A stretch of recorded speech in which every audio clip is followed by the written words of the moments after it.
कंस का अक्रूर को नंदगांव जाने की आज्ञा देना और केशी का वध तथा भगवान के पास नारद का आगमन। व्यास जी कहते हैं, महर्षियों, जब वृषभ रूपधारी अरिष्टासुर, धेनुक और प्रलंब आदि असुर मारे जा चुके, गोवर्धन पर्वत धारण करके श्री कृष्ण ने गोकुल को बचा लिया। उनके द्वारा कालीय नाग का दमन, दोनों यमलार्जुन वृक्षों का भंग, पूतना का वध और शकट भंग आदि घटनाएं हो गईं। तब देवऋषि नारद ने कंस के पास जाकर क्रमशः सब समाचार कह सुनाया। यशोदा और देवकी के बालकों में जो अदला बदली हुई, वहां से लेकर अरिष्ट वध तक की सारी बातें नारद जी के मुख से सुनकर खोटी बुद्धि वाले कंस ने वसुदेव जी के प्रति बड़ा क्रोध किया और समस्त यादवों की सभा में अत्यंत रोषपूर्वक उलाहना देकर उसने यदुवंशियों की बड़ी निंदा की। फिर आगे के कर्तव्य के विषय में इस प्रकार विचार किया। बलराम और कृष्ण दोनों अभी बालक हैं। जब तक वे युवा होकर अत्यंत बलवान नहीं हो जाते, तब तक ही मुझे उनका वध कर डालना चाहिए। युवा होने पर तो वे मेरे काबू के बाहर हो जाएंगे। यहां महापराक्रमी चाड़ूर और बलवान मुष्टिक दोनों पहलवान मौजूद हैं। इनके द्वारा मल्ल युद्ध में उन दोनों मत वाले बालकों को मरवा डालूंगा। धनुष यज्ञ नामक उत्सव देखने के बहाने दोनों को व्रत से बुलाकर ऐसा यत्न करूंगा जिससे उनका नाश हो जाए। इस प्रकार सोच विचार कर दुष्टात्मा कंस ने बलराम और श्री कृष्ण को मार डालने का निश्चय किया और वीरवर अक्रूर को बुलाकर कहा, दानपते, तुम मेरी प्रसन्नता के लिए एक बात मानो। यहां से रथ पर बैठकर नंदगांव जाओ। वहां वसुदेव के दो पुत्र हैं जो मेरा विनाश करने के लिए विष्णु के अंश से उत्पन्न हुए हैं। वे दोनों दुष्ट बढ़ते जा रहे हैं। चतुर्दशी को धनुष यज्ञ का उत्सव होने वाला है। उसमें कुश्ती लड़ने के लिए उन दोनों को बुला लाओ। मेरे दो पहलवान चाड़ूर और मुष्टिक दांव पेच में बहुत कुशल हैं। इनके साथ यहां उन दोनों की कुश्ती हो और सब लोग देखें। वसुदेव के दोनों पापी पुत्र अभी बालक ही हैं। द्वार पर आते ही उन दोनों को महावत की प्रेरणा से मेरा कोलया पीढ़ हाथी मार डालेगा। उन दोनों को मारकर मैं दुष्ट बुद्धि वाले वसुदेव, नंद और अपने पिता उग्रसेन को भी मौत के घाट उतारूंगा। तत्पश्चात समस्त गोपों का गोधन और सारा वैभव छीन लूंगा, क्योंकि वे दुष्ट मेरे वध की इच्छा करते हैं। दानपते, तुम्हारे सिवा ये सभी यादव बड़े दुष्ट हैं, अतः मैं क्रमशः इनका भी वध करने के लिए प्रयत्न करूंगा। तदनंतर यादवों से रहित यह समस्त अकंटक राज्य अकेला ही भोगूंगा। अतः वीर, तुम मेरी प्रसन्नता के लिए वहां जाओ। गोपों से ऐसा कहना जिससे वे भैंस का घी, दही आदि उपहार की वस्तुएं लेकर शीघ्र यहां आए। अक्रूर जी बड़े भगवत भक्त थे। कंस के इस प्रकार आदेश देने पर उन्हें बड़ी प्रसन्नता हुई। इसी बहाने कल भगवान श्री कृष्ण के दर्शन तो करूंगा, इस विचार ने उन्हें उतावला बना दिया। राजा कंस से बहुत अच्छा कहकर अक्रूर जी शीघ्र ही रथ पर सवार हुए और मथुरापुरी से निकलकर नंदगांव की ओर चल दिए। इधर कंस का दूत महाबली केशी कंस के ही आदेश से वृंदावन में आया। श्री कृष्ण चंद्र का वध करना ही उसकी यात्रा का उद्देश्य था। उसने घोड़े का रूप धारण कर रखा था। वह अपनी टोपों से पृथ्वी को खोदता, गर्दन के बालों से बादलों को उड़ाता तथा वेग से उछलकर चंद्रमा और सूर्य के भी मार्ग को लांघता हुआ गोपों के समीप आया। उसके हिंसने के शब्द से समस्त गोप और गोपांगनाएं भयभीत हो भगवान गोविंद की शरण में गईं। उनकी त्राहि त्राहि की पुकार सुनकर भगवान श्री कृष्ण जलपूर्ण मेघ की गर्जना के समान गंभीर वाणी में इस प्रकार बोले, गोपाल गण, इस केशी से डरने की आवश्यकता नहीं है। आप लोग तो गोप जात के हैं, इस तरह भय से व्याकुल होकर अपने वीरोचित पराक्रम का लोप क्यों कर रहे हैं? अरे, इस दैत्य में शक्ति ही कितनी है, यह हमारा क्या कर लेगा? यह तो जोर जोर से हिनहिनाकर केवल आतंक फैला रहा है। इस पर तो दैत्यों की सेना सवारी करती है। यह दुष्ट अश्व व्यर्थ ही उछल कूद मचा रहा है। ग्वालों से यों कहकर भगवान ने उस दैत्य से कहा, ओ दुष्ट, इधर आ, मैं कृष्ण हूं। जैसे पिनाकधारी वीरभद्र ने पूषा के दांत तोड़ दिए थे, उसी तरह मैं भी तेरे सारे दांत गिराए देता हूं। यों कहकर भगवान श्री कृष्ण केशी के सामने गए। वह दैत्य भी मुंह फैलाकर उनकी ओर दौड़ा। श्री कृष्ण ने अपनी बांह को बढ़ाकर दुष्ट केशी के मुख में घुसेड़ दिया। उससे टकराकर केशी के सारे दांत शुभ्र मेघ खंडों की भांति छिन्न भिन्न हो गिर गए। श्री कृष्ण की भुजा केशी के शरीर में बढ़ती ही चली गई। जैसे अवहेलना पूर्वक उपेक्षा किया हुआ रोग धीरे धीरे बढ़कर विनाश का कारण बन जाता है, वैसे ही वह भुजा भी उस दैत्य की मृत्यु का साधन बन गई। उसके जबड़े फट गए। वह मुख से फेन और रक्त फेंकने लगा। नस नाड़ियों के बंधन टूट जाने से उसके दोनों जबड़े बिलग हो गए। वह लीद और पेशाब करता हुआ धरती पर पैर पटकने लगा। उसका सारा शरीर पसीने से तर हो गया। वह थककर प्राणों से हाथ धो बैठा। उसकी सारी हलचल समाप्त हो गई। जैसे बिजली गिरने से किसी वृक्ष के दो टुकड़े हो जाते हैं, उसी प्रकार श्री कृष्ण की भुजा से वह महाभयंकर असुर दो टुकड़े होकर गिर पड़ा। केशी को मारने से श्री कृष्ण के शरीर में कोई थकावट नहीं हुई। वे स्वस्थ रूप से हंसते हुए वहीं खड़े रहे।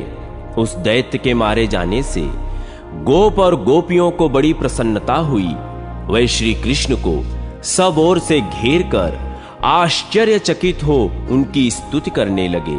इस समय देव ऋषि नारद बड़ी उतावली के साथ वहां आए और बादलों में स्थित हो गए। केशी को मारा गया देख वे हर्ष से फूले नहीं समाते थे। नारद जी बोले, जगन्नाथ, आपको धन्यवाद है। अच्युत, आपने खेल खेल में ही इस केशी को मार डाला। यह देवताओं को बड़ा क्लेश दिया करता था। मधुसूदन, आपने इस अवतार में जो जो महान कर्म किए हैं, उनसे मेरे चित्त को बड़ा आश्चर्य और संतोष हुआ है।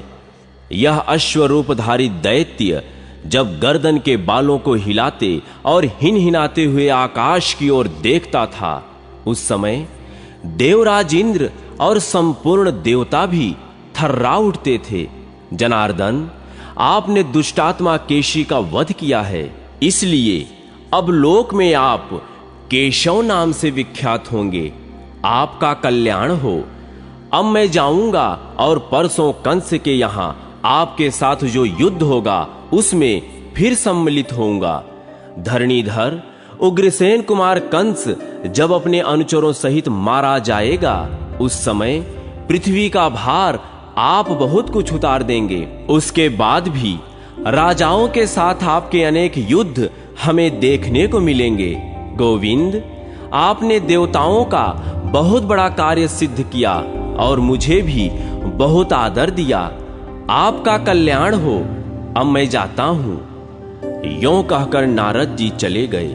तब श्री कृष्ण अत्यंत सौम्य भाव से ग्वालों के साथ गोकुल में चले आए।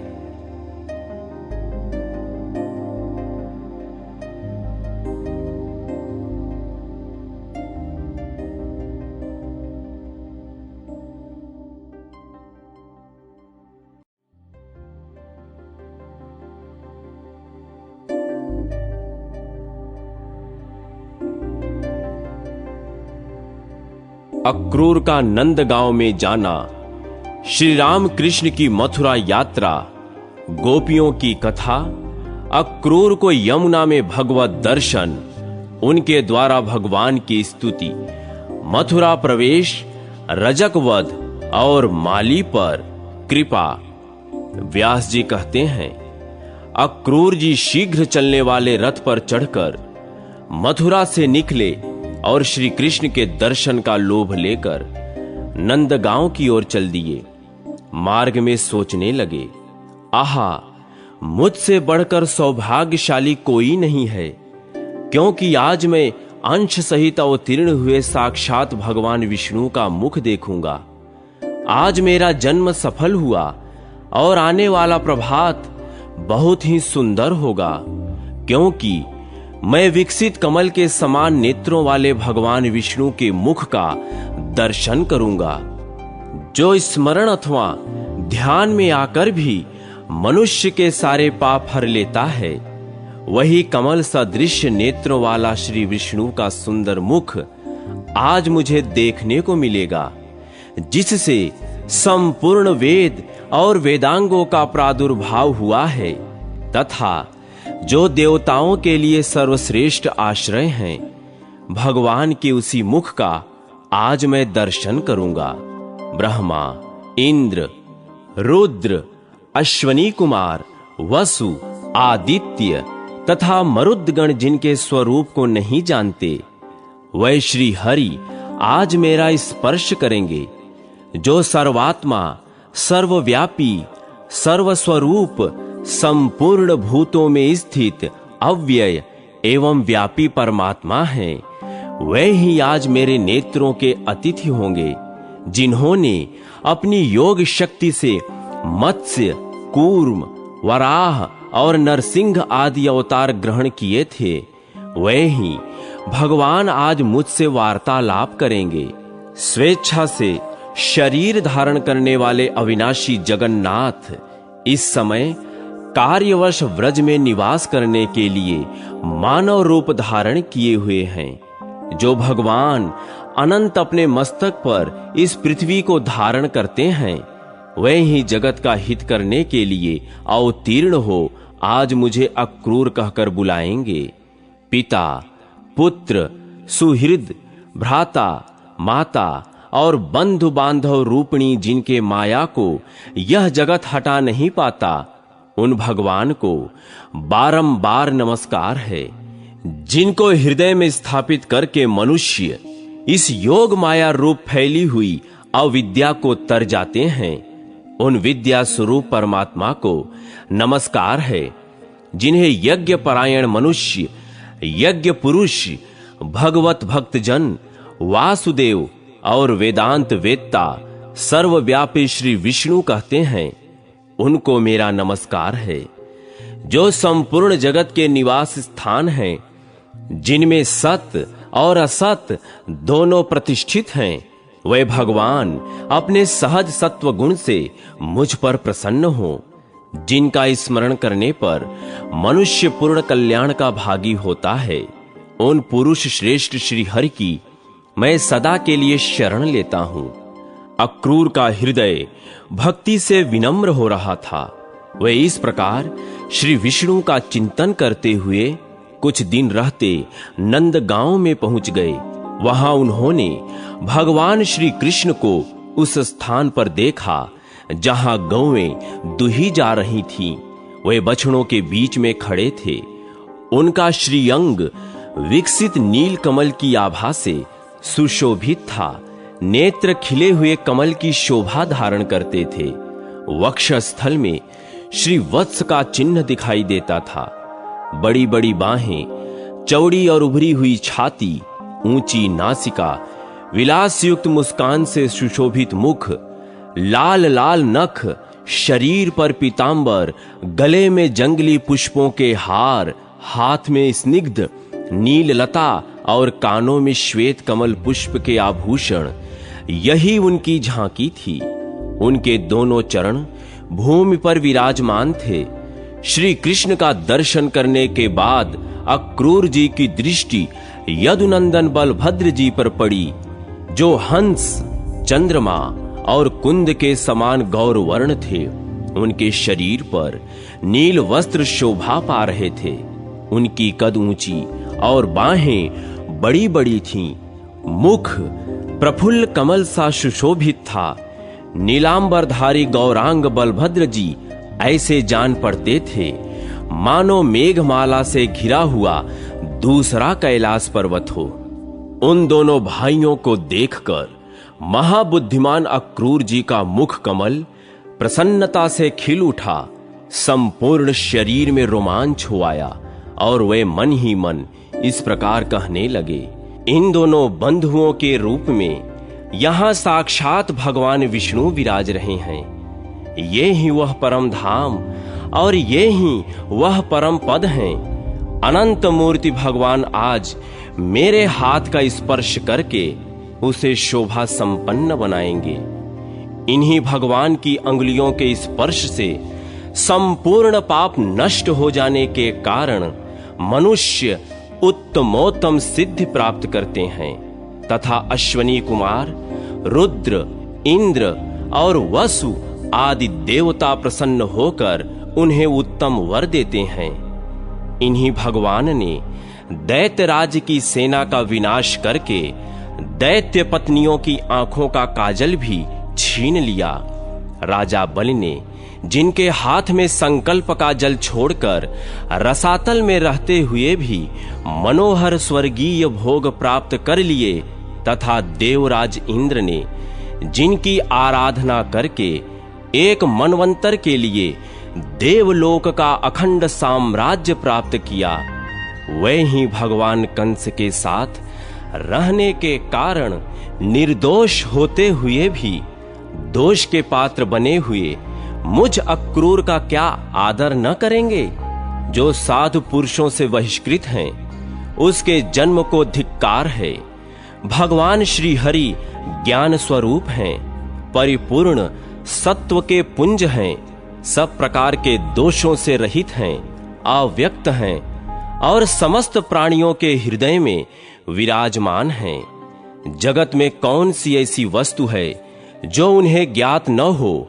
अतः मैं भक्ति से विनीत होकर आदि, मध्य और अंत से रहित अजन्मा पुरुषोत्तम भगवान विष्णु के अंशावतार तथा ईश्वरों के भी ईश्वर श्री कृष्ण की शरण में जाता हूं। इस प्रकार विचार करते हुए वे भगवान श्री कृष्ण के पास गए और मैं यदुवंशी अक्रूर हूं यों कहकर उनके चरणों में पड़ गए।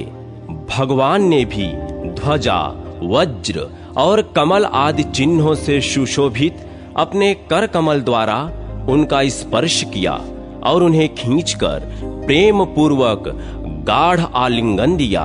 फिर बलराम और श्री कृष्ण ने उनसे बातचीत की और उन्हें साथ ले अपने भवन में चले गए। परस्पर प्रणाम आदि के बाद अक्रूर ने दोनों भाइयों के साथ बैठकर भोजन किया और यथा योग्य उनसे सब बातें निवेदन की। दुरात्मा दानव कंस ने वसुदेव और देवकी को जिस प्रकार धमकाया था, उग्रसेन के प्रति जैसा उसका बर्ताव था और जिस उद्देश्य से कंस ने उन्हें व्रज में भेजा था, वह सब विस्तार के साथ कह सुनाया। सुनकर भगवान श्री कृष्ण ने कहा, ये सब बातें मुझे ज्ञात हैं। इस विषय में जो उचित कर्तव्य है उसे मैं करूंगा। आप अन्यथा विचार न करें, कंस को मारा गया ही समझें। मैं बलराम जी सहित कल आपके साथ मथुरा चलूंगा। बड़े बूढ़े गोप भी भेंट की बहुत सी सामग्री लेकर साथ जाएंगे। वीर, आप किसी प्रकार की चिंता न करें, आराम से यहां रात बिताएं। आज से 3 रात के भीतर ही मैं अनुचरों सहित कंस को मार डालूंगा।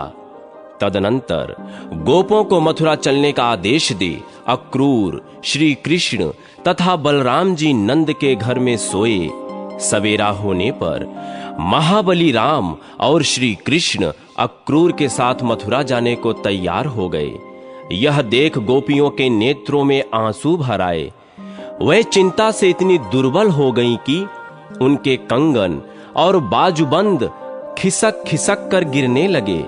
वे दुख से पीड़ित हो लंबी सांस लेती हुई एक दूसरी से कहने लगीं, सखी, गोविंद मथुरा जाते हैं, वहां जाकर वे इस गोकुल में फिर क्यों आने लगे? वहां तो अपने कानों द्वारा नगर की स्त्रियों के मधुर वार्तालाप का रसपान करेंगे। नगर की नारियों के विलासपूर्ण वचनों में जब इनका मन आसक्त हो जाएगा, तब फिर गांवों की रहने वाली इन गंवार गोप गोपियों की ओर उनका झुकाव कैसे हो सकेगा? हाय, श्री हरि संपूर्ण व्रज के प्राण थे, इन्हें छीनकर दुरात्मा और निर्दयी विधाता ने हम गोपियों पर निष्ठुर प्रहार किया है। नगर की युवतियां भाव भरी मुस्कान के साथ बात करती हैं, उनकी गति में लालित्य है, वे कटाक्षपूर्ण नेत्रों से देखती हैं। अतः ये हम लोगों के पास क्यों आने लगे? यह देखो, गोविंद रथ पर बैठकर मथुरा जाते हैं। क्रूर अक्रूर ने उन्हें चकमा दिया है।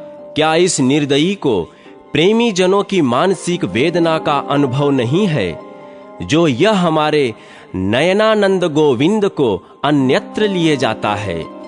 गोविंद भी आज अत्यंत निष्ठुर हो गए हैं। देखो ना, बलराम जी के साथ रथ पर बैठकर चले जा रहे हैं। अरे, इन्हें रोकने में शीघ्रता करो। ये क्या कहती हो? गुरुजनों के सामने हमारा कुछ बोलना उचित नहीं है। अरे, हम तो यों ही विरह की आग में जल रही हैं, अब ये गुरुजन हमारा क्या कर लेंगे? हाय, ये नंद बाबा आदि भी जाने को उद्यत हैं, कोई भी श्री कृष्ण को लौटाने का उद्योग नहीं करता। आज मथुरा वासिनी युवतियों के नेत्र रूपी भ्रमर श्री कृष्ण के मुख कमल का मकरंद पान करेंगे। वे लोग धन्य हैं जो मार्ग में पुलकित शरीर से बेरोक टोक श्री कृष्ण का दर्शन करेंगे। आज गोविंद का दर्शन पाकर मथुरा की नागरियों के नेत्रों में महान आनंद छा जाएगा। आज उन भाग्यशालिनी युवतियों ने कौन सा शुभ स्वप्न देखा है, जो वे अपने विशाल एवं कमनीय नेत्रों से श्री कृष्ण की रूप माधुरी का पान करेंगी। अहो, विधाता को किंचिन मात्र भी दया नहीं है। उसने हम गोपियों को बहुत बड़ी निधि का दर्शन कराकर हमारी आंखें ही निकाल ली। हमारे प्रति श्री कृष्ण का अनुराग ज्यों-ज्यों शिथिल होता जाता है, त्यों ही त्यों हमारे हाथों के कंकड़ भी शीघ्रतापूर्वक ढीले होते जा रहे हैं। अक्रूर का हृदय बहुत ही क्रूर है, वह घोड़ों को बहुत जल्दी जल्दी हाँकता है। हम जैसी आर्त स्त्रियों पर उसे छोड़ किसको दया नहीं आएगी? अरे, वह देखो, श्री कृष्ण के रथ की धूल बहुत ऊंचे पर दिखाई देती है। हाय, अब वह धूल भी नहीं दिखाई देती, अब वह भगवान को बहुत दूर ले गई। इस प्रकार गोपियों के अत्यंत अनुराग पूर्वक देखते देखते बलराम सहित श्री कृष्ण ने व्रज के उस भूभाग का परित्याग किया। रथ के घोड़े बहुत तेज चलने वाले थे, अतः बलराम, अक्रूर और श्री कृष्ण दोपहर होते होते मथुरा के समीपवर्ती यमुना तट पर पहुंच गए। तब अक्रूर ने श्री कृष्ण से कहा, आप दोनों भाई यहीं रथ पर बैठे रहें, तब तक मैं यमुना के जल में नैतिक स्नान और पूजन कर लेता हूं। श्री कृष्ण ने बहुत अच्छा कहकर उनकी बात मान ली। परम बुद्धिमान अक्रूर ने यमुना के जल में प्रवेश करके स्नान और आचमन किया। तत्पश्चात वे परम ब्रह्म का चिंतन करने लगे। उन्हें जल के भीतर सहस्त्रों फणों से युक्त बलभद्र जी दिखाई दिए। उनका शरीर कुंद के समान गौर और नेत्र कमल पत्र के समान विशाल था। वासुकी तथा डिंभ आदि बड़े बड़े नाग उन्हें घेरे हुए स्तुति कर रहे थे। गले में सुगंधित वनमाला उनकी शोभा बढ़ा रही थी। वे 2 नील वस्त्र और सुंदर कर्णभूषण धारण किए मनोहर गेंडुली मारे जल के भीतर विराजमान थे। उनकी गोद में भगवान श्री कृष्ण दृष्टिगोचर हुए, जो सजल मेघ के समान श्याम किंचित लालिमा युक्त विशाल नेत्रों वाले चतुर्भुज, सुंदर और चक्र आदि आयुधों से विभूषित थे। उन्होंने 2 पीतांबर धारण कर रखे थे। विचित्र विचित्र हार उनकी शोभा बढ़ाते थे। इंद्रधनुष और विद्युन्न मालाओं से विभूषित मेघ की भांति उनकी विचित्र शोभा हो रही थी। वक्ष स्थल में श्री वत्स चिन्ह सुशोभित था। भुजाओं में भुजबंध और मस्तक पर मुकुट देदीप्यमान था। कानों में कमल पुष्प कुंडल का काम देता था। सनंदन आदि पाप रहित सिद्ध योगी नासिका के अग्रभाग पर दृष्टि जमाए मन ही मन भगवान का ध्यान करते थे। बलराम और श्री कृष्ण को वहां पहचान कर अक्रूर बड़े आश्चर्य में पड़े। वे सोचने लगे, दोनों भाई इतना शीघ्र यहां कैसे आ गए।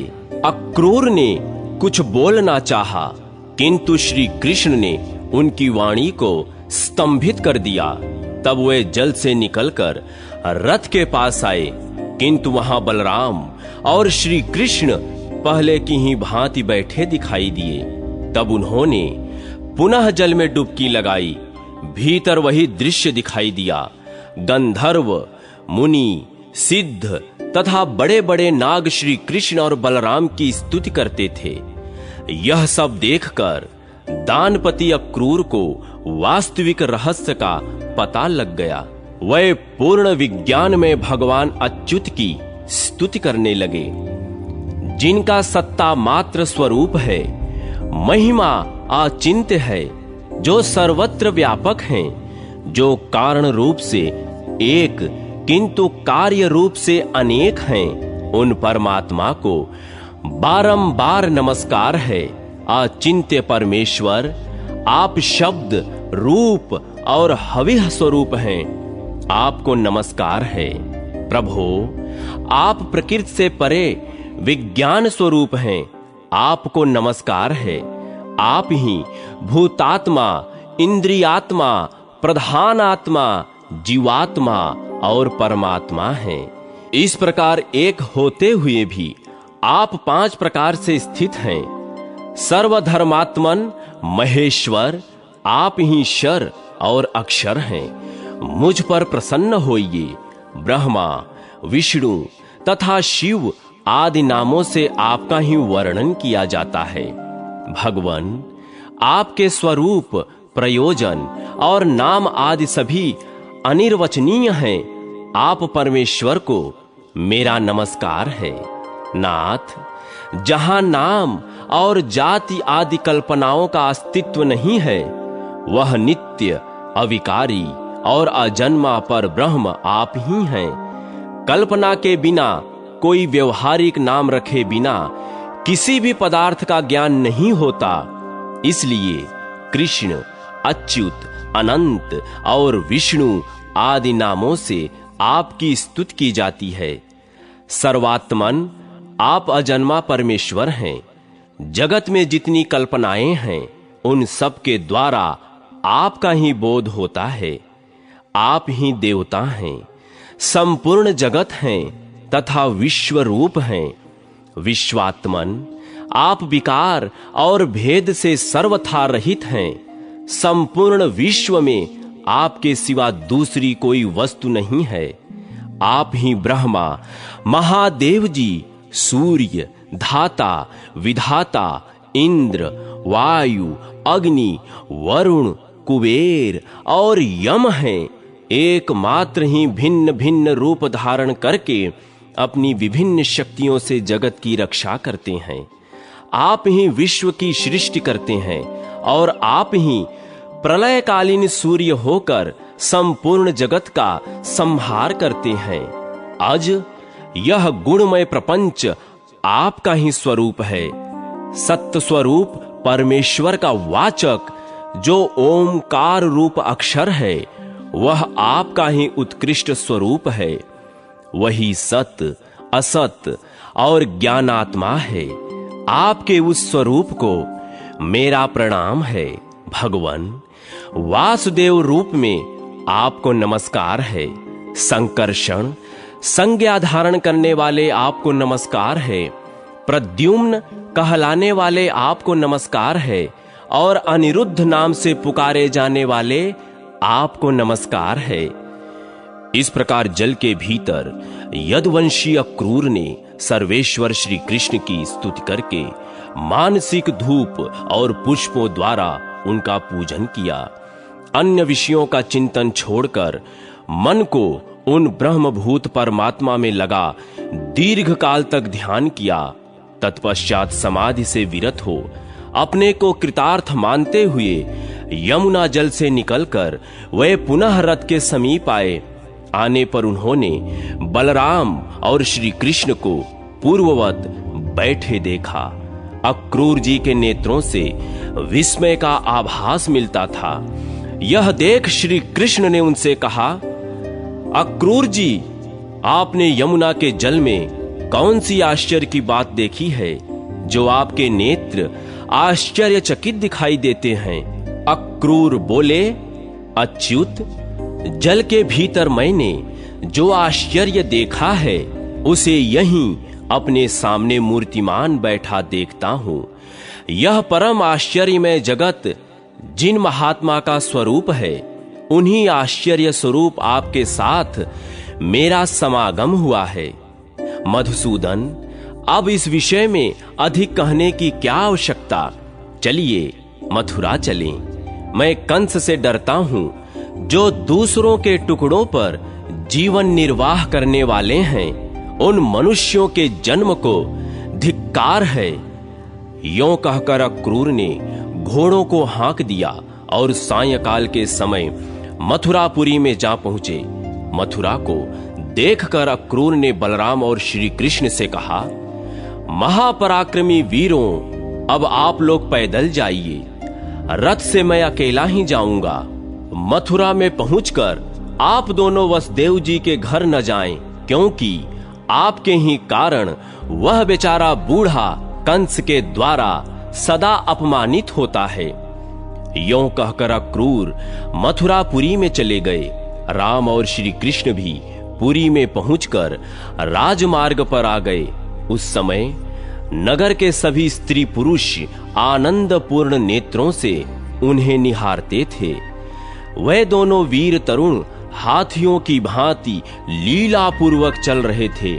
घूमते घूमते उन दोनों भाइयों ने कपड़ा रंगने वाले एक रजक को देखा। उससे अपने शरीर के अनुरूप सुंदर वस्त्र मांगे। वह राजा कंस का रजक था।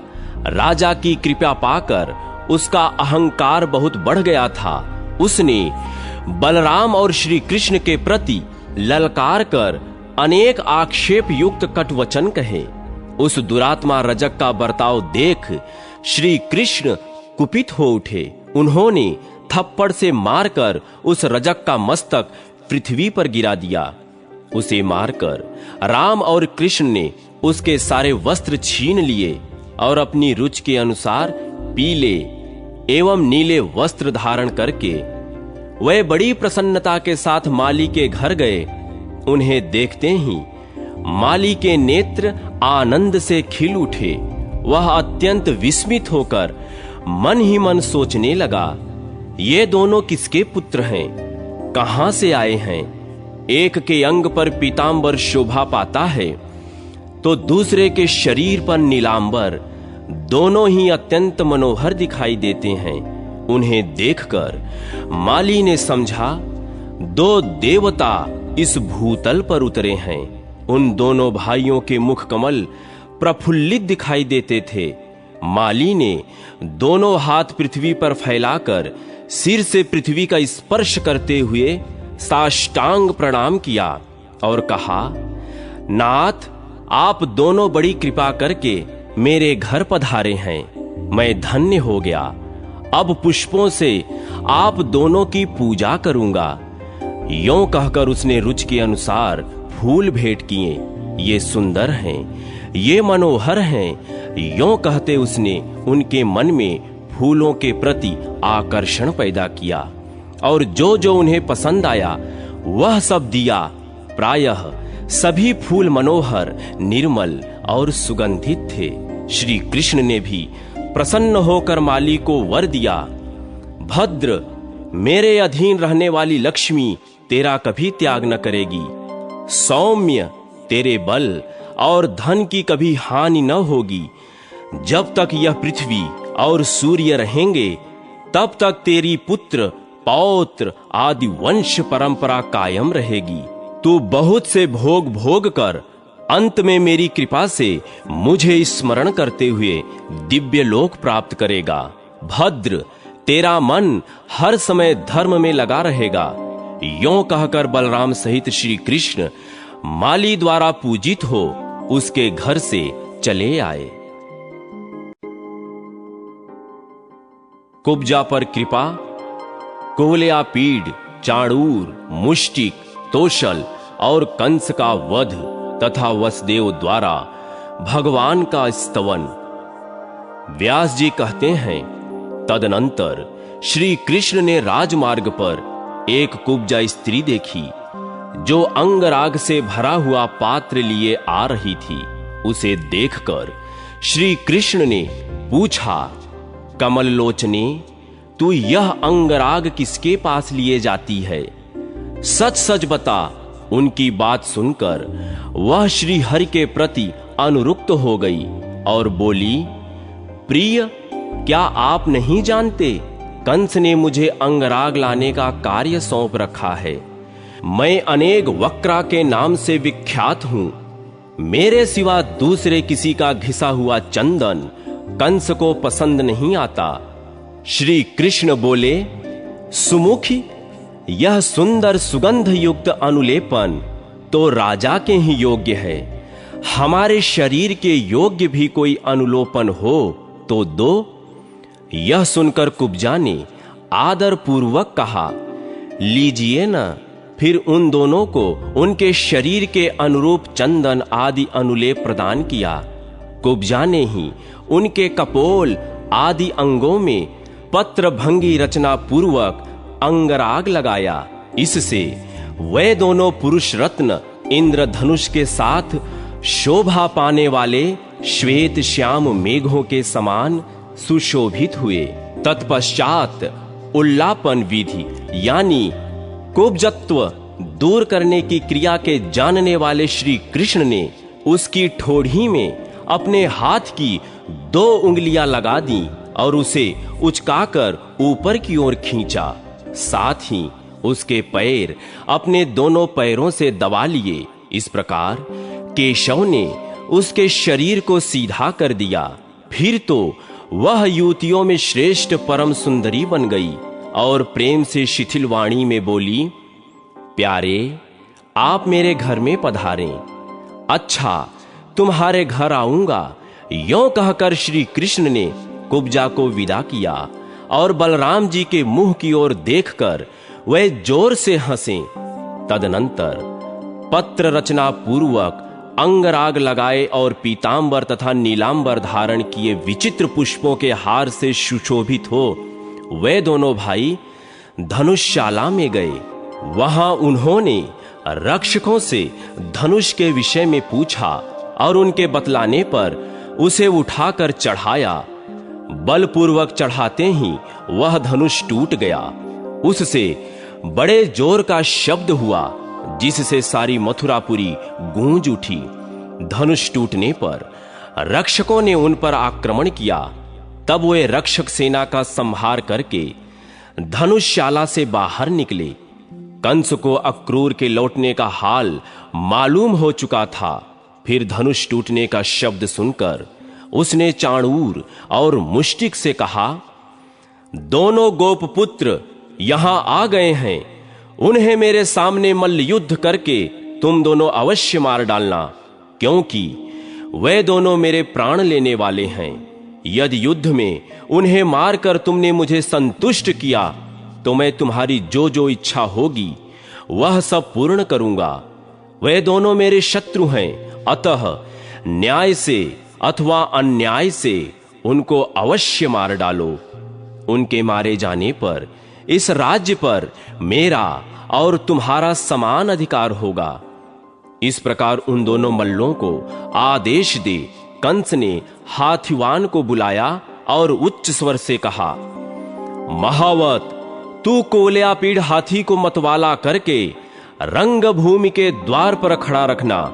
जब दोनों गोपपुत्र मल्ल युद्ध के लिए आए तब उन्हें द्वार पर ही मरवा डालना। महावत को यह आज्ञा दे कंस ने देखा रंगभूमि में सब ओर यथा योग्य मंच लग गए हैं, तब वह सूर्योदय होने की प्रतीक्षा करने लगा। उसकी मृत्यु समीप आ गई थी। सवेरा होने पर सब मंचों पर नागरीगण आ विराजे। जो मंच केवल राजाओं के लिए बिछे थे, वहां भिन्न भिन्न स्थानों के राजा अपने सेवकों सहित बैठे। जो लोग मल्लों की जोड़ का चुनाव करने वाले थे, उन्हें कंस ने रंगभूमि के बीच में अपने पास ही बिठाया। वह स्वयं भी बहुत ऊंचे मंच पर विराजमान था। रनिवास की स्त्रियों के लिए अलग मंच लगे थे और नगर की स्त्रियों के लिए अलग। नंद आदि गोप दूसरे दूसरे मंचों पर बैठे थे। अक्रूर और वसुदेव मंचों के किनारे खड़े थे। बेचारी देवकी नगर की स्त्रियों में खड़ी थी। वह सोचती थी, अंतकाल में भी तो एक बार पुत्र का मुंह देख लूं। इसी समय रंगभूमि में तुरही आदि बाजे बज उठे। चाणूर उछलने और मुष्टिक ताल ठोकने लगा। लोगों में हाहाकार मच गया। बलराम और श्री कृष्ण रंगभूमि के द्वार पर आए और महावत से प्रेरित कोल्यापीड़ नामक हाथी को मारकर भीतर घुस गए। उस समय उनके अंगों में हाथी का मद और रक्त लगे हुए थे। उसके बड़े बड़े दांतों को ही उन्होंने अपना आयुध बना लिया था। वे दोनों भाई गर्वपूर्ण लीलामयी चितवन से निहारते हुए उस महान रंगोत्सव में इस प्रकार प्रविष्ट हुए, मानो मृगों के झुंड में दो सिंह आ गए हों। उनके आते ही रंगभूमि में चारों ओर महान कोलाहल हुआ। सब लोग विस्मय के साथ कहने लगे, ये ही कृष्ण हैं, ये ही बलभद्र हैं। ये कृष्ण वे ही हैं जिन्होंने भयंकर राक्षसी पूतना का वध किया, छकड़े उलट दिए और दोनों अर्जुन वृक्षों को उखाड़ डाला। जिन्होंने बालक होते हुए भी कालीय नाग के मस्तक पर नृत्य किया। 7 रातों तक गोवर्धन पर्वत को हाथ पर रखा और अरिष्ट, धेनुक तथा केशी आदि दुराचारियों को खेल खेल में ही मार डाला। वे ही ये श्री कृष्ण दिखाई देते हैं। और ये जो दूसरे महाबाहु युवतियों के मन और नयनों को आनंद देते हुए लीला पूर्वक आगे आगे चल रहे हैं, वे श्री कृष्ण के बड़े भाई बलदेव जी हैं। पौराणिक रहस्य को जानने वाले विद्वान पुरुष इन्हीं गोपाल के विषय में यों कहते हैं कि ये शोक सागर में डूबे हुए यदुवंश का उद्धार करेंगे।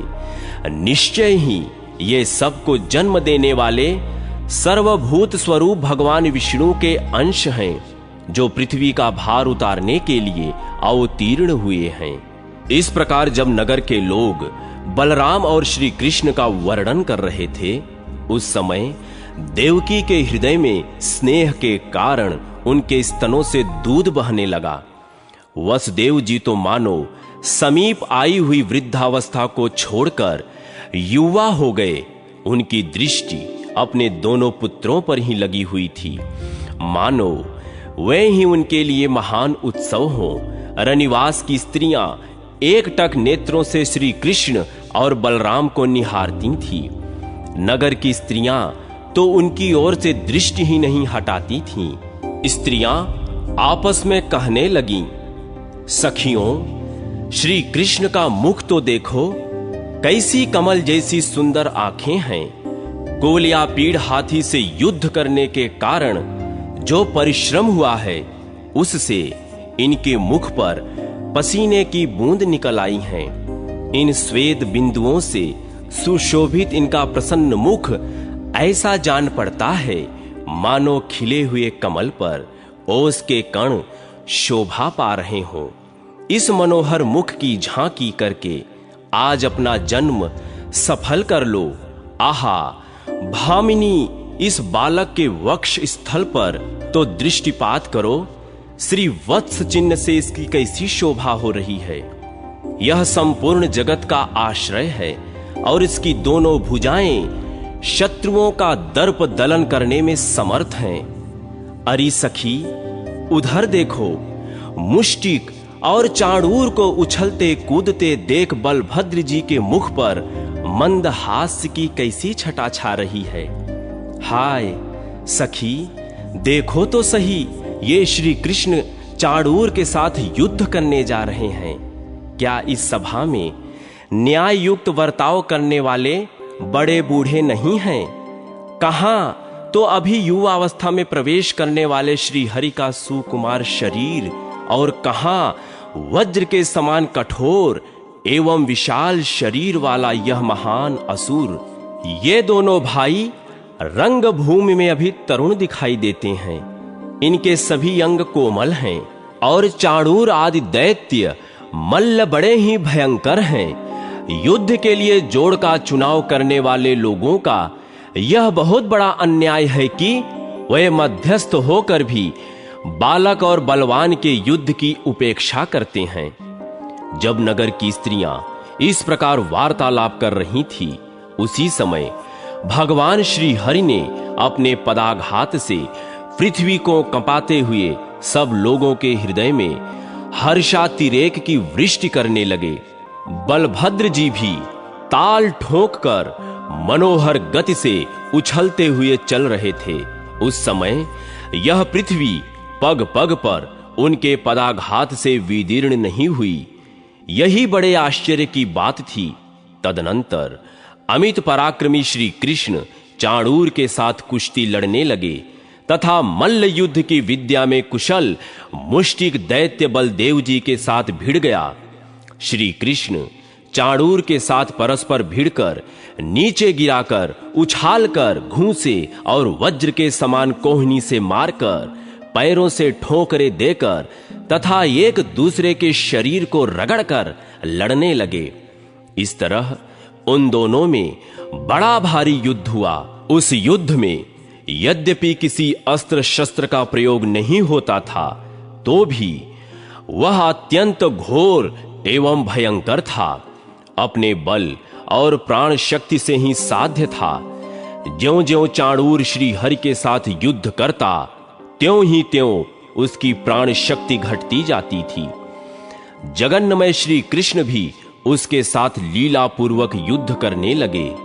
वह परिश्रम से थक गया था, अतः क्रोध पूर्वक श्री कृष्ण के हाथ पर हाथ मार रहा था।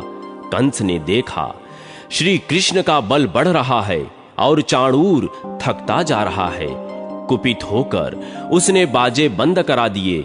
इसी समय आकाश में देवताओं के अनेक प्रकार के बाजे बज उठे। अदृश्य भाव से खड़े हुए देवता हर्ष में भरकर भगवान की स्तुति करते हुए बोले, केशव, चाणूर दानों को मार डालिए। गोविंद, आपकी जय हो। श्री कृष्ण देर तक चाणूर के साथ खिलवाड़ करते रहे, फिर उसे मार डालने के लिए सचेष्ट हुए और दैत्य को उठाकर आकाश में घुमाने लगे। घुमाते समय ही उसके प्राण पखेरु उड़ गए। भगवान ने उसे 100 बार घुमाकर पृथ्वी पर पटक दिया। चाणूर के 100 टुकड़े हो गए। उसके रक्त की धारा से अखाड़े में गहरी कीचड़ हो गई। महाबली बलदेव जी भी उतनी देर तक मुष्टिक के साथ लड़ते रहे। अंत में उन्होंने भी उस दैत्य के मस्तक पर मुक्के का प्रहार किया और छाती में घुटने से आघात करके पृथ्वी पर गिरा दिया। फिर अपने शरीर से रगड़कर उसका कचूमर निकाल दिया। उसकी जीवन लीला समाप्त हो गई। तत्पश्चात श्री कृष्ण ने पुनः महाबली मल्लराज तोशल को बाएं घुसे की चोट से मार गिराया। चाणूर, मुष्टिक और तोशल के मारे जाने पर शेष पहलवान भाग खड़े हुए। उस समय श्री कृष्ण और बलभद्र रंगभूमि में समवयस्क ग्वाल बालों को साथ ले हर्ष में भरकर उछलने कूदने लगे। यह देख कंस की आंखें क्रोध से लाल हो गईं। उसने अपने सेवकों को आज्ञा दी, इन दोनों ग्वालों को बलपूर्वक रंगशाला से बाहर निकाल दो। पापी नंद को भी पकड़कर तुरंत बेड़ियों में जकड़ दो। वसुदेव को भी उसकी वृद्धता का विचार न रखते हुए कठोर दंड देकर मार डालो। ये जो ग्वाल बाल श्री कृष्ण के साथ उछल रहे हैं, इन सब की गौएं छीन लो और इनके घर में जो कुछ भी धन संपत्ति हो उसे लूट लो। कंस को इस प्रकार आदेश देते देख भगवान मधुसूदन हंस पड़े। वह उछलकर मंच पर जा चढ़े। राजा का मुकुट पृथ्वी पर गिर पड़ा। श्री कृष्ण ने उसके केश पकड़ लिए और उसे पृथ्वी पर गिराकर स्वयं भी उसी पर कूद पड़े। वह संपूर्ण जगत का भार लेकर उसके ऊपर कूदे थे, इसलिए उसके प्राण निकल गए। उग्रसेन कुमार राजा कंस संसार से चल बसा। मरने पर भी श्री कृष्ण ने उसके मस्तक के बाल पकड़कर उसके शरीर को रंगभूमि में घसीटा।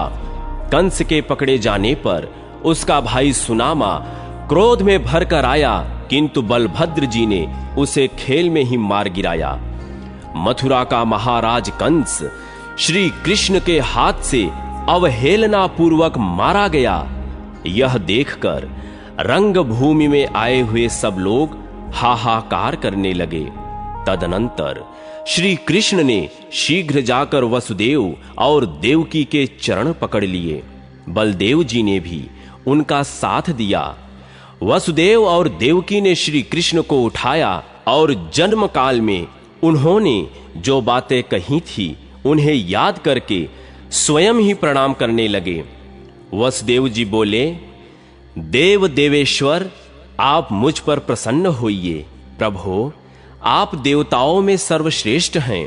केशव, आपने हम दोनों पर कृपा करके ही हम दोनों का उद्धार किया है। हमारी आराधना से भगवान ने जो दुराचारी दैत्यों का वध करने के लिए हमारे घर में अवतार लिया, इससे हमारा कुल पवित्र हो गया। सर्वात्मन, आप ही संपूर्ण भूतों के अंत हैं। आप में ही सबका लय होता है। आप समस्त प्राणियों के भीतर विराजमान हैं। आपसे ही भूत और भविष्य की प्रवृत्ति हुई है। सर्वदेवमय अच्युत अचिंत परमेश्वर, यज्ञ में आपका ही यजन किया जाता है। परमेश्वर, आप ही यज्ञ हैं। आप ही यज्ञों के कर्ता धर्ता हैं। आपके प्रति परमात्म भाव को हटाकर जो मेरा देवकी का मन पुत्र स्नेह के कारण आपकी ओर जाता है, यह हमारे लिए अत्यंत विडंबना है। कहां तो आप संपूर्ण भूतों के कर्ता अनादि और अनंत परमेश्वर, और कहां हमारी इस मानवीय जीवहा का आपको पुत्र कहकर पुकारना, जिनके भीतर समस्त चराचर जगत प्रतिष्ठित है, वह किसी मनुष्य से कैसे उत्पन्न हो सकते हैं? किसी नारी के गर्भ में कैसे शयन कर सकते हैं? जगन्नाथ, जिनसे यह संपूर्ण संसार उत्पन्न हुआ है, वह आप माया के सिवा किस युक्ति से मेरे पुत्र हो सकते हैं? परमेश्वर, आप प्रसन्न हो, इस विश्व की रक्षा करें। आप मेरे पुत्र नहीं हैं। ईश, ब्रह्मा से लेकर वृक्ष पर्यंत संपूर्ण जगत आपसे ही उत्पन्न हुआ है। परमात्मन, आप हमारे मन में मोह क्यों उत्पन्न करते हैं? मेरी दृष्टि माया से मोहित हो रही थी। आप मेरे पुत्र हैं, यह समझकर मैंने कंस से अत्यंत भय किया था। और शत्रु के भय से व्याकुल होकर आपको गोकुल ले गया था। गोविंद, वहां रहकर मेरे सौभाग्य से इतने बड़े हुए हैं। रुद्र, मरुद्गण, अश्वनी कुमार और इंद्र के द्वारा भी जो कार्य सिद्ध नहीं हो सकते, वे भी आपके द्वारा सिद्ध होते देखे गए हैं। ईश, आप साक्षात श्री विष्णु हैं। जगत का कल्याण करने के लिए इस भूतल पर अवतीर्ण हुए हैं। हमारा सारा मोह अब दूर हो गया। भगवान की माता पिता से भेंट, उग्रसेन का राज्याभिषेक, श्री कृष्ण बलराम का विद्याध्ययन, गुरुपुत्र को यमपुर से लाना, जरासंध की पराजय, काल यौवन का संहार तथा मुचकुंद द्वारा भगवान का स्तवन। व्यास जी कहते हैं, भगवान के अलौकिक कर्म देखकर वसुदेव और देवकी को उनके भगवत भाव का ज्ञान हो गया। यह देख भगवान श्री हरि ने यदुवंशियों को मोहने के लिए वैष्णवी माया फैलाई और कहा, माता और पिताजी, मैं तथा भैया बलराम बहुत दिनों से आपके दर्शन के लिए उत्कंठित थे। आज दीर्घ काल के बाद हमें आपका दर्शन मिला है। जिसका समय माता पिता की सेवा किए बिना ही बीतता है, उस पुत्र का जीवन व्यर्थ है। वह जननी को कष्ट देने वाला माना गया है। साधु पुरुषों में उसकी निंदा होती है। तात, जो गुरु, देवता, ब्राह्मण और माता पिता का पूजन सत्कार करते हैं, उन्हीं का जन्म सफल होता है। पिताजी, हम लोग कंस के बल और प्रताप से पराधीन हो गए थे, अतः हमारे द्वारा जो अपने कर्तव्य का उल्लंघन हुआ है, वह सब आप क्षमा करें। यों कहकर दोनों भाइयों ने माता पिता को प्रणाम किया। फिर क्रमशः यदुकुल के सभी बड़े बूढ़ों का चरण स्पर्श किया। इस प्रकार अपने विनयपूर्ण वर्ताव से समस्त पुरवासियों के मन में अपने प्रति स्नेह का संचार कर दिया। कंस के मारे जाने पर उसकी पत्नियां और माताएं शोक और दुख में डूब गईं तथा उसको सब ओर से घेर कर अनेक प्रकार से विलाप करने लगी। उन्हें घबराई हुई और दुखी देख श्री कृष्ण ने स्वयं भी नेत्रों से आंसू बहाते हुए उन सब को सांत्वना दी। उग्रसेन को कैद से छुड़ाया और अपने राज्य पद पर अभिषिक्त कर दिया। राज्य आसन पर बैठने के बाद उग्रसेन ने अपने पुत्र के तथा अन्य मरे हुए व्यक्तियों के पारलौकिक कार्य किए। मृतकों की और्ध्वदैहिक क्रिया करने के पश्चात जब उग्रसेन पुनः सिंहासन पर बैठे, तब श्री कृष्ण ने उनसे कहा, महाराज, जो भी आवश्यक कार्य हो उसके लिए मुझे निःशंक होकर आज्ञा दें। जब तक मैं आपकी सेवा में मौजूद हूं, तब तक आप देवताओं को भी आज्ञा दे सकते हैं। फिर इस पृथ्वी के राजाओं की बात ही क्या है। उग्रसेन से यों कहकर श्री कृष्ण वायु देवता से बोले, वायो, तुम इंद्र के पास जाओ और उनसे मेरा यह संदेश कहो। इंद्र, तुम अभिमान छोड़कर महाराज उग्रसेन को सुधर्मा सभा दे दो। श्री कृष्ण कहते हैं, यह राजा के योग्य उत्तम रत्न है, अतः सुधर्मा सभा में यदुवंशियों का बैठना सर्वथा उचित है। भगवान के यों कहने पर वायुदेव ने शचीपति इंद्र से सब कुछ कहा। इंद्र ने वायु को सुधर्मा सभा दे दी। वह दिव्य सभा सब रत्नों से संपन्न थी। गोविंद की भुजाओं की छत्र छाया में रहने वाले यादव वायु द्वारा लाई हुई उस सभा का उपभोग करने लगे।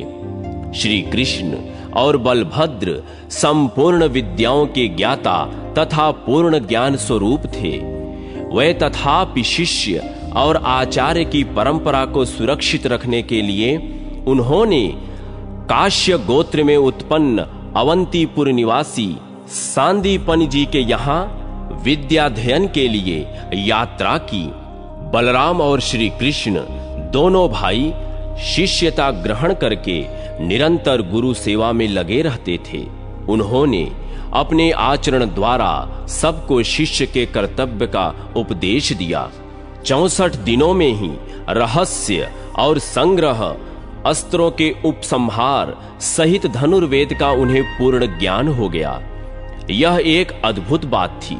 उनके अलौकिक और अनहोने कर्मों को देखकर गुरु ने ऐसा समझा कि साक्षात सूर्य और चंद्रमा इन दोनों के रूप में मेरे यहां आए हैं। एक बार बताने मात्र से ही संपूर्ण अस्त्र शस्त्रों का उन्हें ज्ञान हो गया।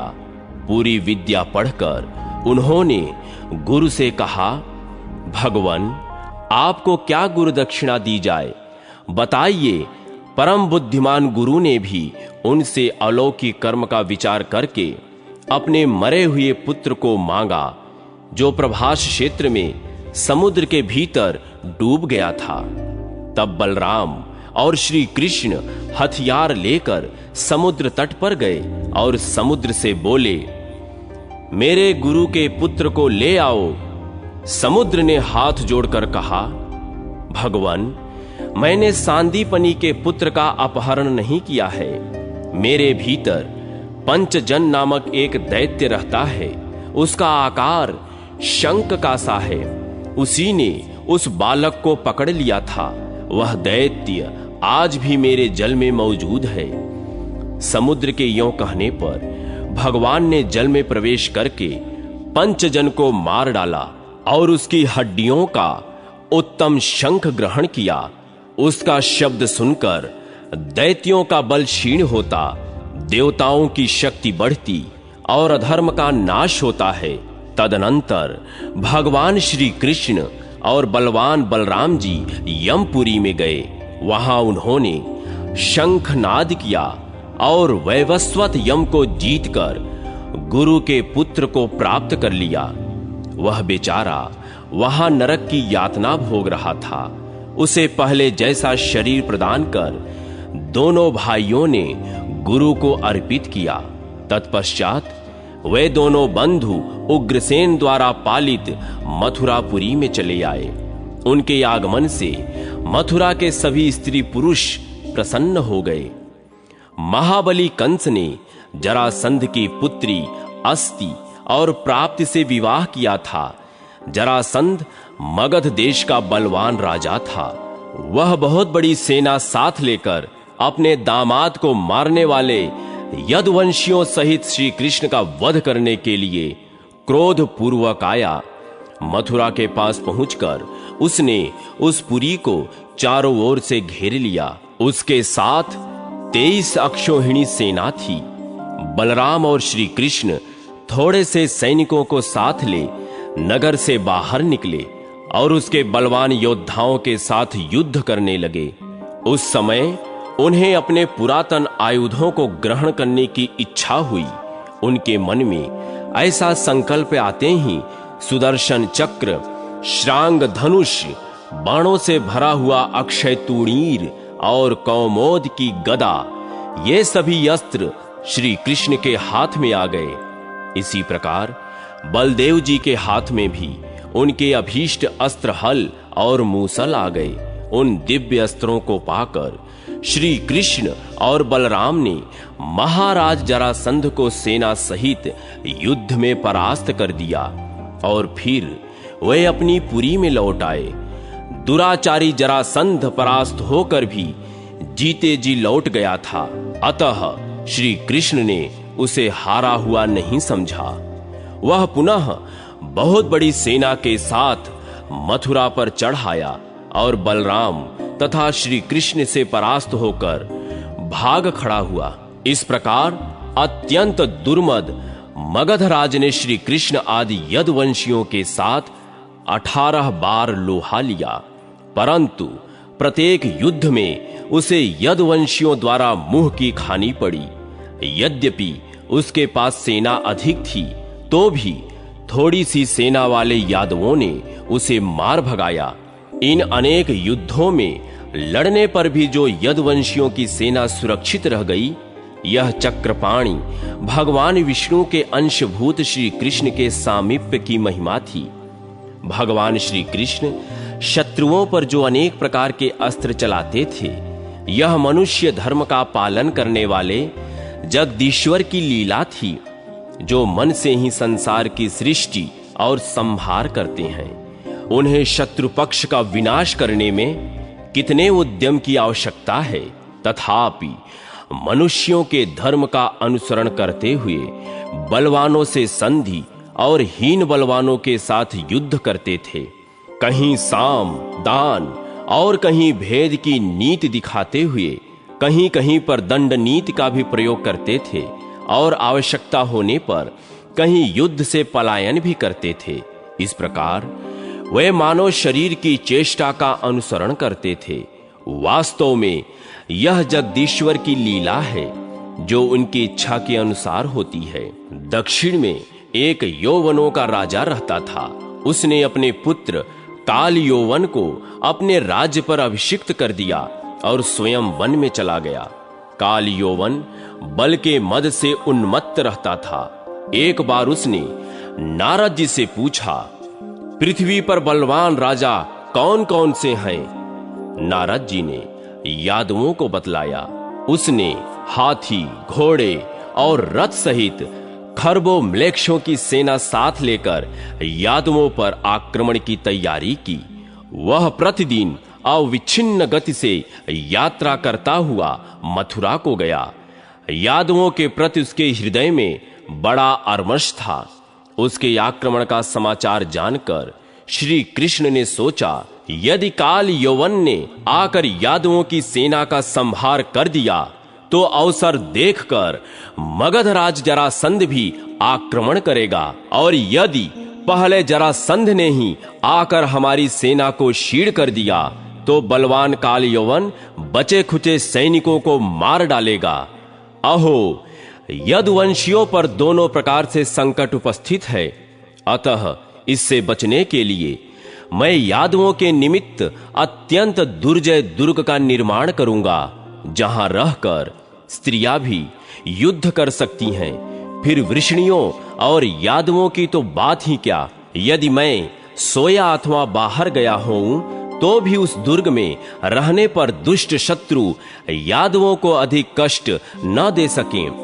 यह सोचकर गोविंद ने समुद्र से 12 योजन भूमि मांगी और उसी में द्वारिकापुरी का निर्माण किया। उसमें बड़े बड़े उद्यान शोभा पाते थे। उसकी चहार दीवारी बहुत ऊंची थी। सैकड़ों सरोवरों से वह पुरी सुशोभित हो रही थी। उसमें सैकड़ों परकोटे बने हुए थे। वह पुरी इंद्र की अमरावती सी मनोहर जान पड़ती थी। भगवान श्री कृष्ण ने मथुरा के निवासियों को वहां पहुंचा दिया, और जब काल यौवन समीप आ गया तब वे स्वयं मथुरा लौट आए। मथुरा के बाहर काल यौवन की सेना का पड़ाव था। श्री कृष्ण अस्त्र शस्त्र लिए बिना ही मथुरा से बाहर निकले। काल यौवन ने उन्हें आते देखा और यह जानकर कि ये वासुदेव हैं, बिना अस्त्र शस्त्र के ही उनका पीछा किया। जिन्हें बड़े बड़े योगी अपने मन के द्वारा भी नहीं प्राप्त कर सकते, उन्हीं भगवान को पकड़ने के लिए काल यौवन उनके पीछे पीछे चला। उसके पीछा करने पर श्री कृष्ण भी एक बहुत बड़ी गुफा में प्रवेश कर गए, जहां महापराक्रमी मुचकुंद सोए हुए थे। काल यौवन ने भी उस गुफा में प्रवेश करके देखा, एक मनुष्य सो रहा है। उसे श्री कृष्ण समझकर उसे खोटी बुद्धि वाले यौवन ने लात मारी। मुचकुंद की आंख खुल गई और वह यौवन राजा की दृष्टि पड़ते ही उनकी क्रोधाग्नि से जलकर भस्म हो गया। पूर्व काल में राजा मुचकुंद देवासुर संग्राम में युद्ध करने के लिए गए थे। वहां उन्होंने बड़े बड़े दैत्यों को परास्त किया। युद्ध समाप्त होने पर उन्हें नींद सताने लगी। तब उन्होंने देवताओं से दीर्घ काल तक निद्रा में पड़े रहने का वरदान मांगा। देवताओं ने कहा, राजन, जो तुम्हें सोते से उठा देगा वह तुम्हारे शरीर से उत्पन्न हुई अग्नि से तत्क्षण जलकर भस्म हो जाएगा। इस प्रकार पापी काल यवन को भस्म करके राजा ने मधुसूदन से पूछा, आप कौन हैं? वे बोले, मैं चंद्रवंश के भीतर यदकुल में उत्पन्न वसुदेव पुत्र श्री कृष्ण हूं। यह सुनकर उन्होंने सर्वेश्वर श्री हरि को प्रणाम करके कहा, भगवान, मैंने आपको पहचान लिया। आप श्री हरि के अंशभूत साक्षात परमेश्वर हैं। पूर्व काल में गार्ग्य ने कहा था, 28वें द्वापर के अंत में यदकुल में श्री हरि का अवतार होगा। वे अवतारधारी श्री हरि आप ही हैं, इसमें तनिक भी संदेह नहीं है। आप मृत्यलोक के प्राणियों का उपकार करने वाले हैं। आपके इस महान तेज को मैं नहीं सह सकता। आपकी वाणी महामेघ की गंभीर गर्जना के समान है।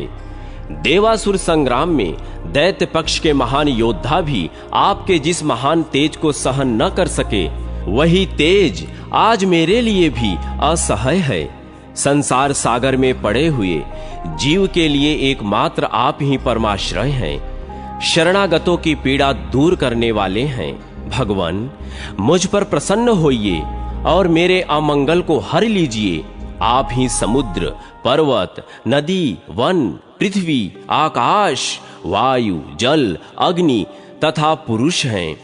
पुरुष से भी परे जो व्यापक जन्म आदि विकारों से रहित, शब्द आदि से शून्य, सदा नवीन तथा वृद्धि और क्षय से रहित तत्व हैं, वह भी आप ही हैं।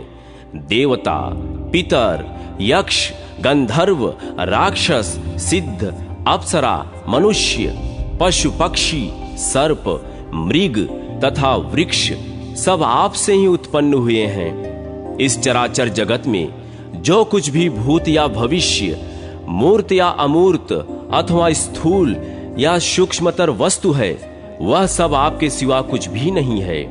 भगवान, इस संसार चक्र में आध्यात्मिक आदि तीनों तापों से पीड़ित हो सदा भटकते हुए मुझे कभी शांति नहीं मिली। नाथ, मैंने मृग तृष्णा से जल की आशा करके दुखों को ही सुख समझकर ग्रहण किया, अतः वह सदा मेरे लिए संताप के ही कारण हुए।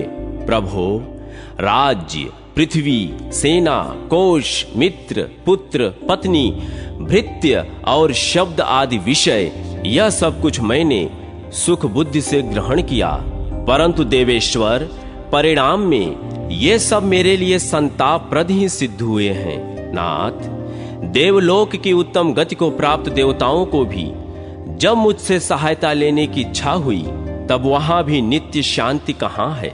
आप संपूर्ण जगत के उद्गम स्थान हैं। परमेश्वर, आपकी आराधना किए बिना सनातन शांति कौन पा सकता है? जिनका चित्त आपकी माया से मोहित है, वे जन्म, मृत्यु और जरा आदि कष्टों को भोग कर अंत में यमराज का दर्शन करते हैं। तदनंतर सैकड़ों पाशों में आबद्ध हो नरकों में अत्यंत दारुण दुख भोगते हैं। यह विश्व आपका स्वरूप है। परमेश्वर, मैं अत्यंत विषयी हूं और आपकी माया से मोहित होकर ममता के अगाध गर्त में भटक रहा हूं। वही मैं आज अपार एवं स्तवन करने योग्य आप परमेश्वर की शरण में आया हूं, जिससे भिन्न दूसरा कोई परम पद नहीं है। मेरा चित्त सांसारिक श्रम से संतप्त है, अतः मैं निर्माण स्वरूप आप परम धाम परमात्मा की अभिलाषा करता हूं। व्यास जी कहते हैं, परम बुद्धिमान राजा मुचकुंद के इस प्रकार स्तुत करने पर आदि अंत रहित सर्वभूतेश्वर श्री हरि ने कहा, नरेश्वर, तुम अपनी इच्छा के अनुसार दिव्य लोकों में जाओ और मेरे प्रसाद से उत्तम ऐश्वर्य से संपन्न होकर वहां के दिव्य भोग भोगो। तत्पश्चात इस पृथ्वी पर श्रेष्ठ कुल में तुम्हारा जन्म होगा। उस समय तुम्हें अपने पूर्व जन्म की स्मृति बनी रहेगी और मेरी कृपा से तुम मोक्ष प्राप्त कर लोगे। यह सुनकर राजा ने जगदीश्वर भगवान श्री कृष्ण को प्रणाम किया और गुफा से निकलकर देखा तो सब मनुष्य छोटे छोटे दिखाई दिए। तब कलयुग आया जान वे तपस्या करने के लिए गंधमादन पर्वत पर भगवान नर नारायण के आश्रम में चले गए। श्री कृष्ण ने भी युक्त से शत्रु का वध कराकर मथुरा में आ हाथी, घोड़े और रथ से सुशोभित उनकी सारी सेना अपने अधिकार में कर ली तथा द्वारका में ले जाकर राजा उग्रसेन को समर्पित कर दी। अब संपूर्ण यादव शत्रुओं के आक्रमण की आशंका से निर्भय हो गए।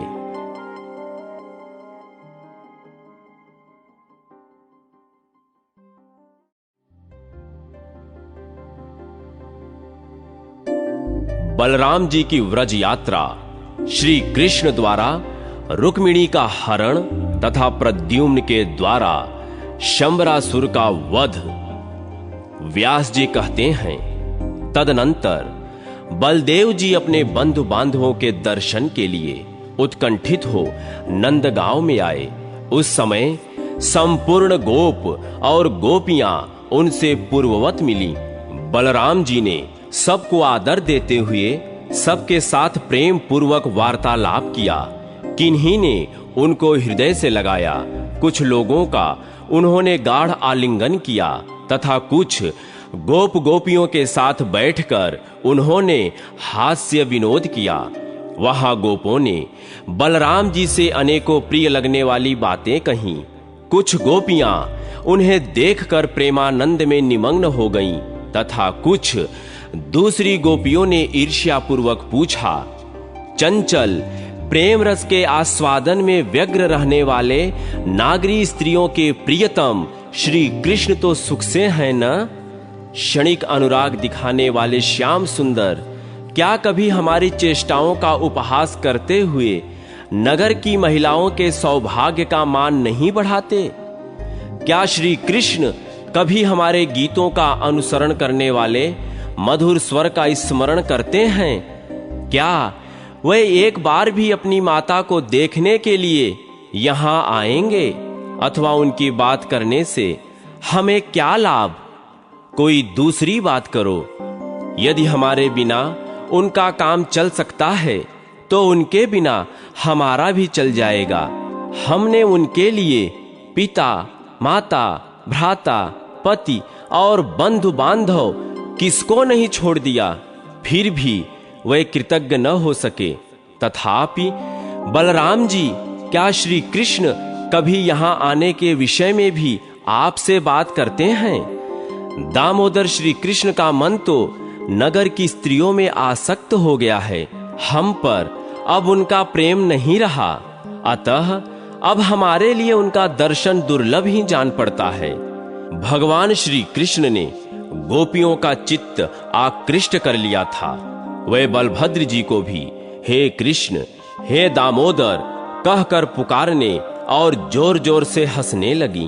तब बलराम जी ने श्री कृष्ण के सौम्य, मधुर, प्रेम गर्भित, अभिमान शून्य और अत्यंत मनोहर संदेश सुनाकर गोपियों को सांत्वना दी। फिर गोपों के साथ प्रेम पूर्वक हास परिहास युक्त मनोहर बातें की और पहले की ही भांति वे उनके साथ व्रजभूमि में विचरण करने लगे। 2 महीने वहां रहकर वे पुनः द्वारका को चले गए। उनका विवाह राजा रेवत की कन्या रेवती से हुआ। उसके गर्भ से बलराम जी ने निषठ और उल्मुख नामक 2 पुत्र उत्पन्न किए। विदर्भ देश में कुंडिनपुर नामक एक नगर है, वहां राजा भीष्मक राज्य करते थे। उनके पुत्र का नाम रुक्मी और कन्या का नाम रुक्मिणी था। श्री कृष्ण रुक्मिणी को प्राप्त करना चाहते थे और मनोहर मुस्कान वाली रुक्मिणी भी श्री कृष्ण चंद्र को पति रूप में पाने की अभिलाषा रखती थी। उन्होंने कुंडिनी नरेश से रुक्मिणी के लिए प्रार्थना भी की, किंतु रुक्मी ने द्वेषवश श्री कृष्ण की प्रार्थना ठुकरा दी। जरासंध की प्रेरणा से परम पराक्रमी राजा भीष्मक ने रुक्मी के साथ मिलकर शिशुपाल को अपनी कन्या देने का निश्चय किया। शिशुपाल का विवाह संपन्न करने के लिए जरासंध आदि सभी प्रमुख राजा उसे साथ ले कुंडिनपुर में गए। श्री कृष्ण भी बलभद्र आदि यादवों के साथ चैद्य नरेश का विवाह देखने के लिए वहां उपस्थित हुए। विवाह होने में एक ही दिन की देर थी।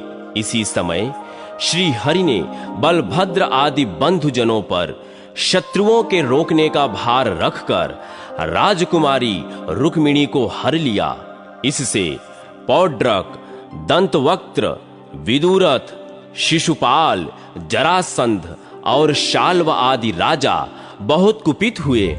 उन्होंने श्री कृष्ण को मार डालने की भारी चेष्टा की, किंतु बलराम आदि यादव वीरों ने सामना करके उन सबको परास्त कर दिया। तब रुक्मी ने यह प्रतिज्ञा करके, मैं श्री कृष्ण को युद्ध में मारे बिना कुंडिनपुर में प्रवेश नहीं करूंगा, श्री कृष्ण का पीछा किया। परंतु चक्रपाणि श्री कृष्ण ने हाथी, घोड़े, पैदल और रथों से युक्त रुक्मी की चतुरंगिणी सेना का वध करके उसे लीलापूर्वक जीत लिया और पृथ्वी पर गिरा दिया। इस प्रकार रुक्मी को जीतकर मधुसूदन ने रुक्मिणी के साथ विधि पूर्वक विवाह किया। रुक्मिणी के गर्भ से बलवान प्रद्युम्न का जन्म हुआ, जो कामदेव के अंश थे, जिन्हें जन्म के समय ही शंबरासुर ने हर लिया और जिन्होंने बड़े होने पर शंबरासुर का वध किया था।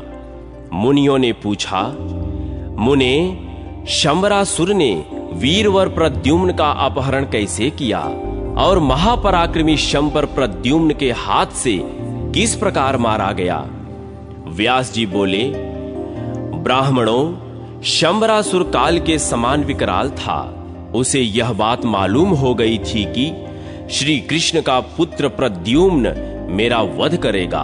अतः उसने जन्म के छठे दिन ही प्रद्युम्न को सूतिका गृह से हर लिया और उन्हें ले जाकर समुद्र में फेंक दिया।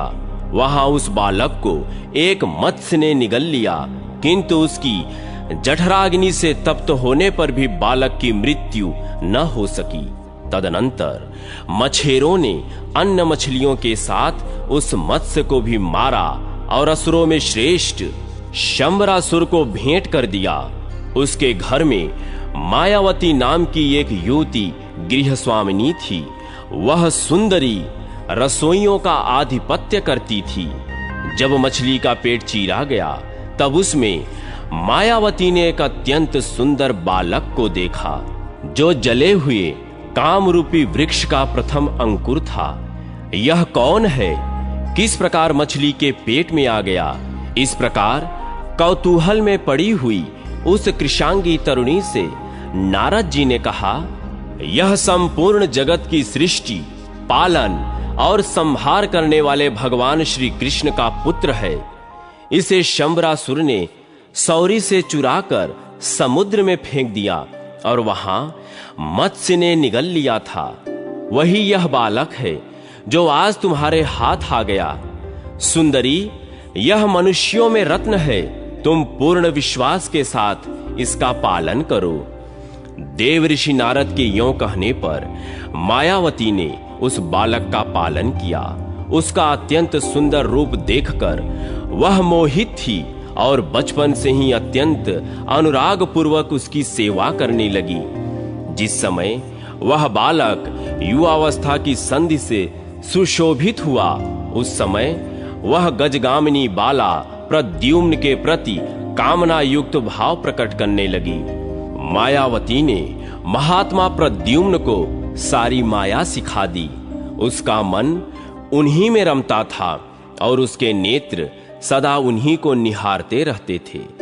मायावती को अपने प्रति आसक्त होते देख कमल नयन प्रद्युम्न ने कहा, तू मातृभाव का परित्याग करके यह विपरीत भावना कैसे करती है?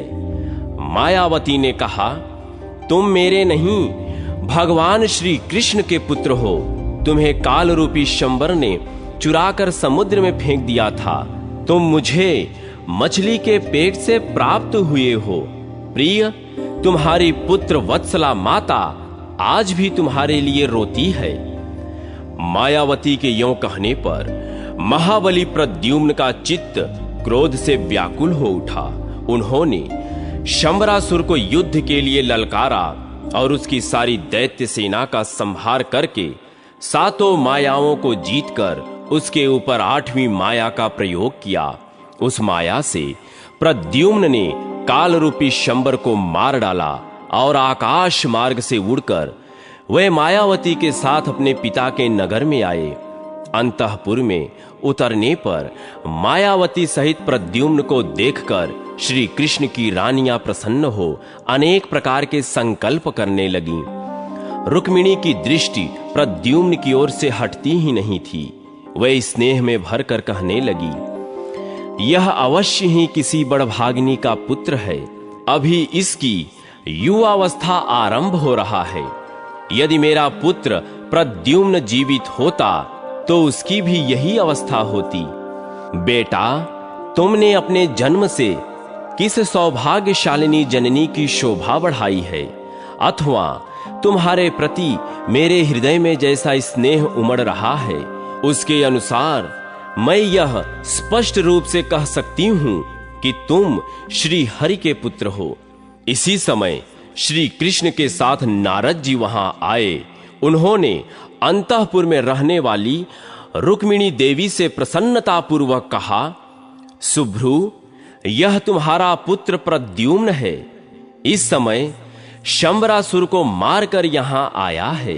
कुछ वर्ष पहले शंबरासुर ने ही तुम्हारे पुत्र को सूतिका गृह से हर लिया था। यह तुम्हारे पुत्र की सती भार्या मायावती है। यह शंबरासुर की पत्नी नहीं है। इसका कारण सुनो। जब शंकर जी के कोप से कामदेव का नाश हो गया, तब उनके पुनर्जन्म की प्रतीक्षा करती हुई रति ने अपने मायामय रूप से शंबरासुर को मोहित किया। देवी, तुम्हारे पुत्र रूप में ये कामदेव ही अवतीर्ण हुए हैं और यह उन्हीं की पत्नी रति है। कल्याणी, यह तुम्हारी पुत्र वधू है। इसमें किसी प्रकार की विपरीत शंका न करना। यह सुनकर रुक्मिणी और श्री कृष्ण को बड़ा हर्ष हुआ। समस्त द्वारिकापुरी धन्य धन्य धन्य कहने लगी। चिरकाल से खोए हुए पुत्र के साथ माता रुक्मिणी का मिलन देख द्वारिकापुरी के सब लोगों को बड़ा विस्मय हुआ।